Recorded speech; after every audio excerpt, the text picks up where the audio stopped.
Welcome back to the Crochet Crowd as well as yarnspirations.com. I'm your host Mikey. Today I'm going to show you how to hold the yarn that leads to the ball in your hands. So there's many different ways of doing it. People have their own preferences. So I want to show you just the benefit and honor my mom. I want to show you the way that my mom showed me. So I'll show you one row, and what I'm going to do is I'm just going to insert the needle. So what she did is that she just held it loosely to the needle like this. Okay, so there's not wrapped around anything, it's just part of it. And when she needed it, she would just kind of like pinch on the needle. It grabs the yarn, goes around the knitting needle and comes back, and we just are doing a knit just like this. So I insert in, I just pinch, pull up and go over.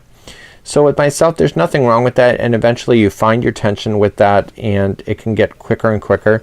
A lot of people knit this way. I find with myself is that because I'm always knitting with this, I'm always having to correct myself. So I'm grabbing onto the knitting needle a lot, and I'm kind of keeping the tension going. And if I have to adjust anything on the knitting needles, what happens is that I lose that tension. I gotta find it all over again in order to get it to be proper. Again, once you get used to knitting, is that you will find with yourself is that you will find your own tension.